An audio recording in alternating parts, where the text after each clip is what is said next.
Distant pass in this area, but this guy's still going along here upwards of 100 miles an hour with CHP immediately behind him at this point. Of course, the airship's following him as well, and our signal is back online. And Tim Lynn, you're back.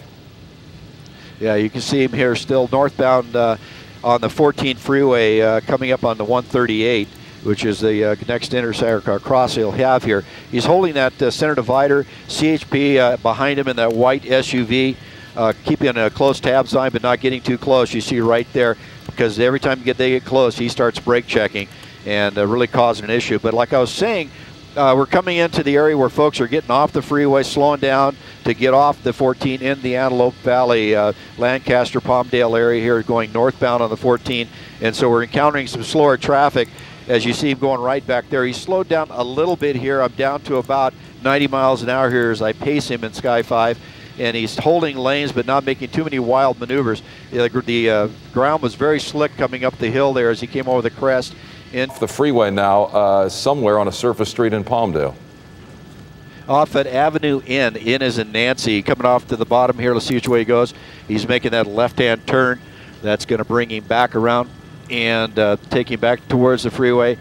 Now back westbound over Avenue N. We'll see if he does his loop here and gets back on the freeway.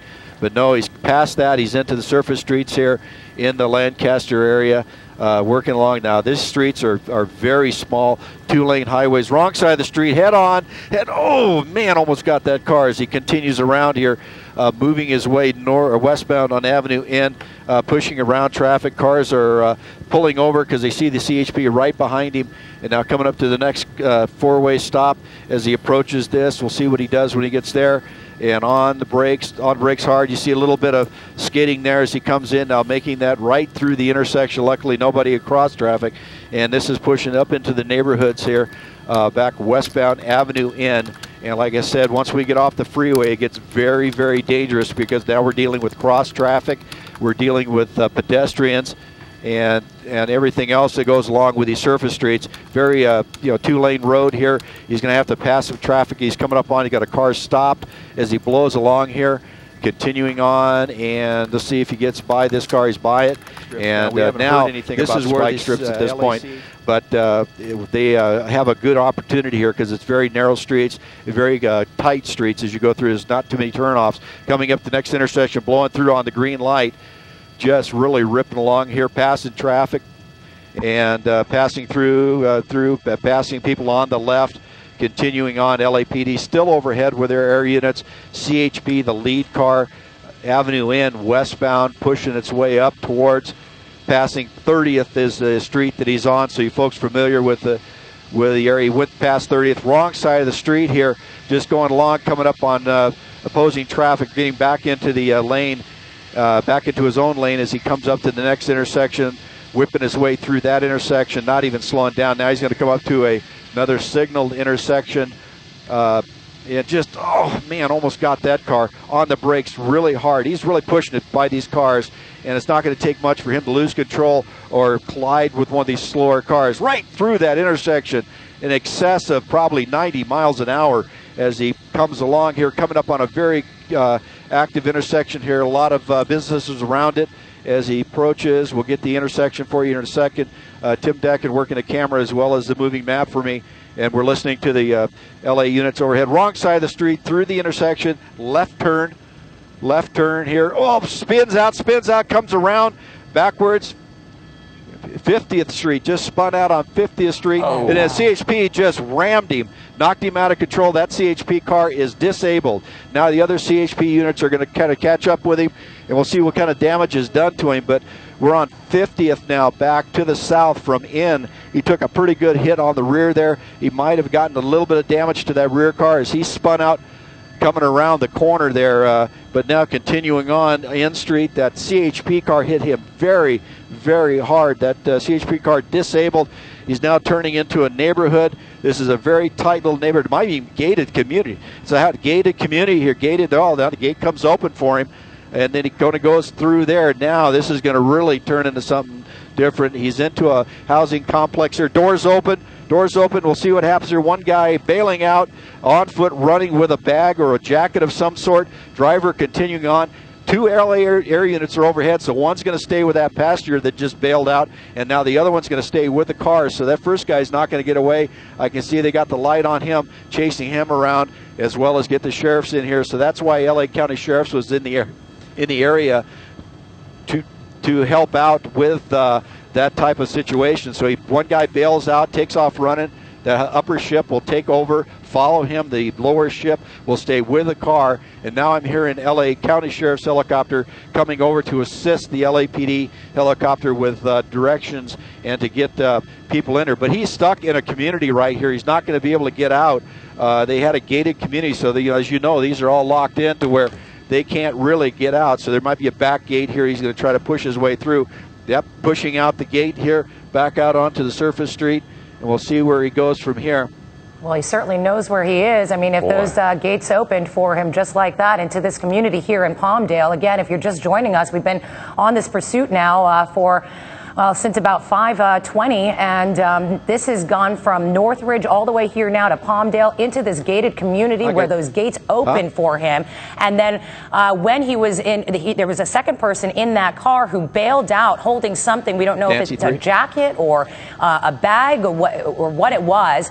But we have been reporting that there were two suspects in this car, so now there's only one person in this car as the other person bailed out inside that gated community, as this suspect has now gotten out of that area and back onto surface streets. Still such a dangerous pursuit, Micah. Boy, they had an opportunity there in that gated community. They had an opportunity, and it appears as though they're going to get that initial suspect that jumped out. Well, he's going to have a hard time now. He's starting to lose control of this truck and into the mud, but continues on in this F-150 that has performed well as this guy's been driving over 100 miles an hour for over an hour now. We saw a CHP cruiser ram into the back of him as he lost control a few moments ago on surface streets, did a complete 180. The CHP car came up behind him, rammed right into him, and frankly disabled himself. This truck able to continue on, and now we believe there is just the driver, the lone suspect in this car. It appears as though the guy who jumped out is close to being brought into custody, if he's not already. They had an airship over him inside that neighborhood. He's going to have a hard time getting away. This guy, though, continuing on these two-lane roads, and this looks as though it might even be a dirt road at this point. Hard to say where he is, running through some serious puddles. We've seen some rain up in the area, obviously, making the road slick, and you can see him driving through puddles now, having a hard time keeping control of this truck. At least, 10 minutes ago he did a 180, as we mentioned, when he was hit by that CHP cruiser that has since been disabled, and this guy continues on. Tim, is there any sense of where he might be? Is that a paved road, or are we looking at an off-road situation? It's a dirt road, and with that area where he blasted through that big puddle, that was just a flooded area. They had a lot of rain out here today, and that's what happens. But now I believe this is Avenue N8 that he's back eastbound on, and it's a back road. It looks like it's not paved in points, and you can see blasted through there, but he's coming up to a major paved road ahead of him. He really did a lot of spinning around coming through that mud, and now here he comes spinning out around this corner here. This will take him back out on the paved. This is picking up now, going back to the north, then now around back to the south here on this major road, and CHP spun out a little bit coming around the corner, so I'm hoping that CHP car did a little damage to him as he rammed him there at that intersection as he came around the corner, lost control, spun around, and they got 30th Street West is what we're on right now, heading back to the south, 30th Street West. And the other car, they're still looking for the other subject that bailed out in that gated community, and I bet you he's not going to get away because I see police cars all over that community. But now we're southbound here, continuing on.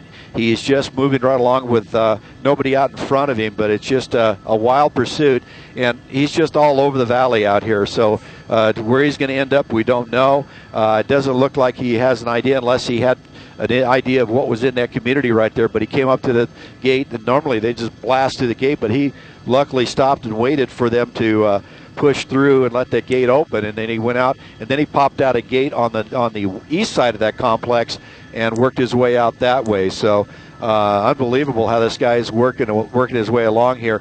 along the streets of Lancaster over here, right up against the hills of Lancaster on the west side. Wrong side of the street here, coming up through this intersection. And through the intersection now, you see that's the county sheriff's doing a traffic break. That's what they'll do. They'll get out ahead, turn on their lights in the intersection to keep the drivers in the area aware that something's coming their way. It stops traffic and allows that car to get through without hitting anybody on a T intersection. That's one thing they really got to watch out for as they come through, because it's, you know, like I said, on surface streets, everything is in play. You have pedestrians, cross traffic, you know, all kinds of things that he can run into, and they'll do that. It's one of the things they do, is get out in front of him and block. Okay, here comes a pit maneuver. Here comes a pit. He's getting up on him, takes him to the right, gets him around, not quite all the way around. He needs to get on that just a little bit harder as they come up and touch that bumper. Boom! Head on with that car sitting in the left turn pocket, and now he'll come up and jam him. But the problem you have right now is you got civilians in the way. So now they're going to have to do here to see exactly what this guy will do. Hopefully he'll stay right there, and I see the officer getting out from behind his car, trying to signal people out of the way, trying to get them out of harm's way. That car he's buried into is just stuck. You know, that poor guy right there, he's right in the line of fire. And now that's what the CHP officers here have to deal with, is not only their safety as well as the safety of that driver in that car as they come. Hopefully that driver just gets out of his car and takes off running. That's what I'd recommend to do, is if you're stuck in a situation like this, just get out, take off, run to the side. It looks like he's popping out of the car, and there you go. Very good. Excellent. Way to go. Bail out of that car, get out of the line of fire. Now they got a clean area here. They're going to get cars behind him to block traffic off, to get everybody out of the way. Now, we don't know if this guy is armed or not, but you have to run with that in your mind, that he is armed. He has given everything he can to get away. Now he's crashed, he's stuck, and now we're in a standoff, and time is on the officers' hands at this point. They can take as long as they need to bring this situation to a close.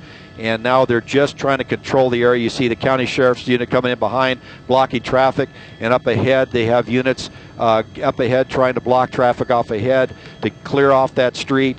And there's still quite a bit of traffic on that street because you have folks just confused on what they need to do. But the county sheriffs are going to take care of the roads for them to clear out the area here so they can have a clean line behind him, because the last thing you want to do is injure somebody back behind them if he should come popping out of that car shooting. But you can see the damage to that tailgate caused by that white CHP Cruiser that smashed into him on that turn. Put a lot of damage on the back of that truck, but it kept on going. And now we're stuck situation. Right here. CHP. Yeah, stuck right here. Like you said, time is on their side. You know, obviously there are still some cars that are coming into this intersection here who have no clue what's going on and are trying to get out of the way. And, you know, we still have not seen the suspect come out of the car. And like you said, time is on the side of the officers right now. Boy, it's as though either the driver became disabled suddenly or the truck became disabled immediately following that attempted pit maneuver. He went through the intersection as though there was nobody behind the wheel and just rolled right into that stopped car there. Rancho Vista. As Tim tries to get a location for us in the Quartz Hill area, you see screen left. This is the pursuit as we watch the pit maneuver happen here. This was the attempted pit maneuver. He regains control of that truck and then rolls through this intersection as though the truck stalled or the driver was disabled. Hard to say at this point. We won't know until down. You know, this thing is on this driver's side. I've moved Sky 5 up just a little bit so we get more. You see an arm out the window right there. Door coming open. Door coming open. We're going to widen out here just in case there's a problem. But is he getting out? He's crawling on the ground, and it looks like he might be complying at this point. But yeah, he's laying flat on his face, laying down and crawling sideways.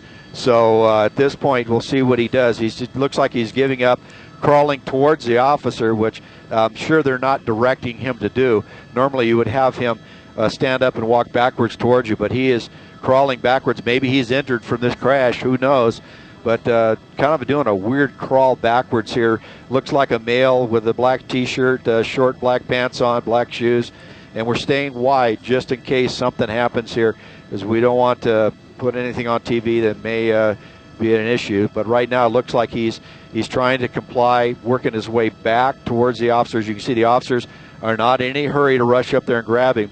They're going to get him in a position of their advantage, not get themselves out from behind too much cover, because this guy could wait for them to do that, roll over, and start opening fire. So with his strange behavior up to this point, with the things that he's been doing, you got to be ready for everything. So right now it looks like they're stopping. It looked like they started to have him bring up his shirt. That's one of the things that they'll do to kind of look under the waistband. But I can kind of see a waistline there as he's walking now. There, K9 coming up from behind there. You see the officer with the K9 walking up behind the officers that are giving the direction. But he's crawling backwards, which is kind of good. He's complying. That's good for him. And that's the best thing he could be doing at this point. Once they get him back away from the car, then they'll have an arrest team go up and approach him and take control of him. And then once they get him in control and in custody, then a team will go up and clear that truck out. But right now I'm watching the officers. Okay, they're working up. Here comes the arrest team's walking up. His hands are out to the side. Take control of the hands. Bring the hands to the back. Putting on the handcuffs. Now you can see the officers are still kind of watching the car. So once they get this guy handcuffed, they'll pat him down, roll him over, check him, bring him up, take him back behind the police cars. And now you can see those other officers holding gun barrels onto that truck. Now as they're watching him there, we're going to watch now. There should be an arrest, or actually a team go up, a four-man team come up to clear that car to see what might be inside. But we'll watch to see what happened. They have them back by that SUV there, holding him right there, patting him down. Now they're going to ask him the same questions they asked the passenger: who's in the car, how many people are in there, things of that sort, to where they can try to get as much intel before they approach. Because once again, they don't have to rush up there. They have him in custody.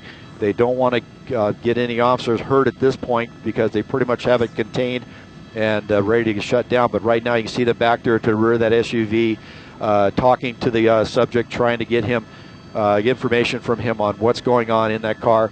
And now they'll start walking up. You see the one officer walking up back towards the other cars that are stopped. More than likely that's going to be the supervisor who's directing the situation here. Now he's up there at the lead car waiting, and now you should be seeing a team move up on that car. Very sure. There goes a police dog going up in there to grab it. So we'll keep an eye on this and see exactly what happens at the end. So the police dog now by the car.